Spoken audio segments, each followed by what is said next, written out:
Hi, I'm Ryan Kipnis reporting for True Kids 1 at the Journalism Under Fire convention. And so what's your name and what do you do? Hi, I'm Tamerra Griffin, and I'm the East Africa correspondent for BuzzFeed News. I'm based in Nairobi, Kenya, and I cover East and sometimes Southern Africa. Everything from politics to environmental issues, women's rights, and of course, because it's BuzzFeed, things that are happening on the internet. How did you begin at BuzzFeed and how did you end up an East African correspondent? When I was in college, I was exposed to the African diaspora in the Bay Area where I'm from, and I realized that I wanted to study it more. I wanted to learn more about people from different African countries, the cultures, the politics, and I knew I wanted to be a journalist, so I thought, why not combine those two things and become a foreign correspondent? So after I got my start in journalism, I made it very clear to my boss that I wanted to eventually report abroad, and I was really fortunate to have managers who helped me realize that dream. So I've now been in Nairobi for about 2.5 years, and it's just been the most transformative experience I could have ever imagined having. What kind of reporting do you do there? I know you talked a little bit about it, but is there anything specific that you focus on in your location?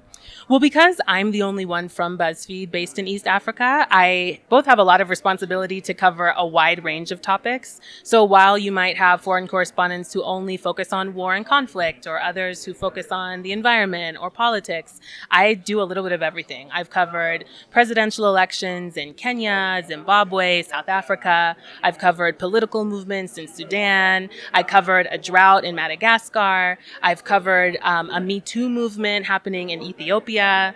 It's a little bit of everything, which keeps me on my toes, but that's kind of how I like it. Before I was a foreign correspondent, I was a general assignment reporter, which meant I did sort of the same thing. I was covering crime, politics, sports, social media trends and hashtags in the US. And so I'm essentially doing the same thing, just abroad. And it sounds like you've reported on everything. So what's your favorite article that you've run? Oh my gosh. Probably a story I did earlier this year about Sudanese women who were in the middle of a political revolution. They were trying to get the president, who was really a dictator, he'd been in power for 30 years, to step down. And so Sudanese women had these private, really like women-only Facebook groups that traditionally were used to gossip about men they had a crush on. So a woman would go and post a photo of a guy in the Facebook group and be like, I really like this guy. Does anyone know him? And someone would respond and be like, oh, he's in my biology class in uni, or like, he's my next door neighbor. And so what was happening outside of that, when people were protesting in the streets, state security forces were abusing protesters. They were ripping off women's headscarves. They were throwing them into jail indiscriminately and for no apparent reason. People were getting tear gassed, shot at. People were trying to run them over with cars. And so the women who ran these Facebook groups that, again, used to just be used to talk about like crushes, what they started to do was taking photos of the state security officers who were abusing protesters in the street, post a photo of the guy in the Facebook group and say, this guy beat up my friend when we were out protesting. Who knows him? And the same way that people would say, oh, I used to go to class with him, someone would say, that guy lives 2 doors down from me. And nobody knew that he was a state security officer. And so they were essentially exposing the identities or doxing these state security officers. And once that happened, word would spread in WhatsApp groups and Facebook messages. And these people who were abusing citizens for exercising their right to speak against the government were now being harassed, because once people knew where this guy lived, they were going to bang on his door and say, why are you abusing people? So it was a really interesting case of people using social media for activist purposes. And I think, I always try to write about women's issues and women doing really cool things. So it was sort of a story that allowed me to combine all of those things into one. So you've talked a lot about advocating for women and you're a foreign correspondent. And at the convention today, we've talked a lot about the First Amendment and how it can be interpreted through media. So as someone who also works for BuzzFeed, which is both a real news outlet and a fun website that people can go to, how would you rephrase or reinterpret the First Amendment to represent people today and in today's world of technology, particularly journalists and women in journalism? Ooh, that's a really good question. Especially as a foreign correspondent, because although I'm a U.S. citizen, although BuzzFeed is a U.S. company, when I operate in another country, I have to also abide by that country's media laws. And because even though the First Amendment is in a sort of precarious place right now, given our administration, compared to other countries, it is still considered a lot more open and a lot more free. So when I'm reporting in Kenya, for example, there are certain things that I now have to do when I'm reporting in Kenya that I never had to consider in the US. For example, if I am reporting on a sexual assault case, I now am obligated to write. It's called a right of reply, where basically I go to the person who's been accused of sexual assault and I give them a document that says, I have spoken to someone who told me XYZ. Is this true or not? You have to have like a written document basically showing that you have gone to them and asked them every single question that appears in the story, giving them the right to reply.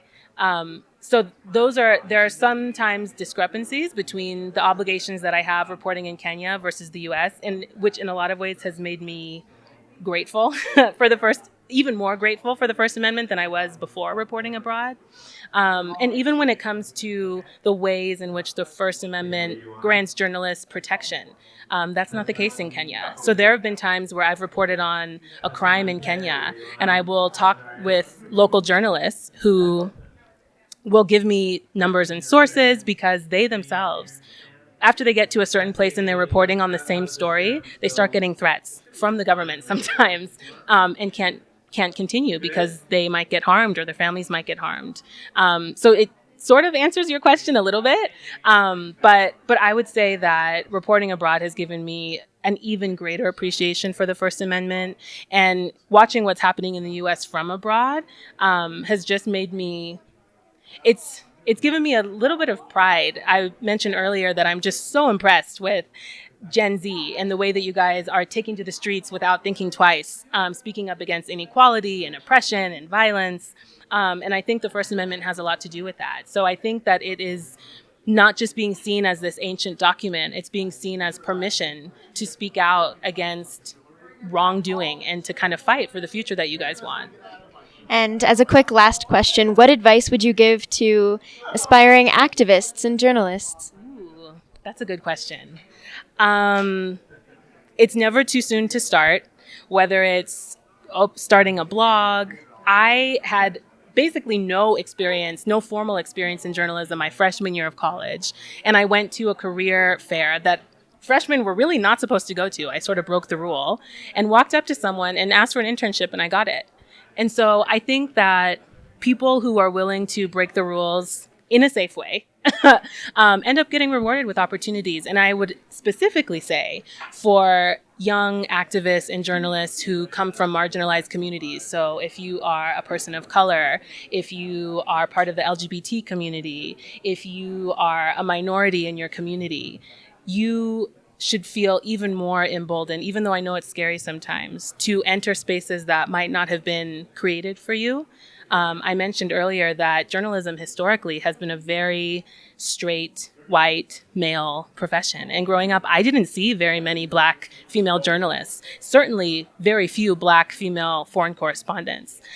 So I think that if you identify with a marginalized community in any way, to just know that you busting through a door that didn't necessarily welcome you is the first step in creating that space for yourself, and definitely for people who will come after you. So never be afraid to do that. Thank you so much for breaking down barriers and inspiring others to do the same. Thank you. Thanks for having me. Thank you.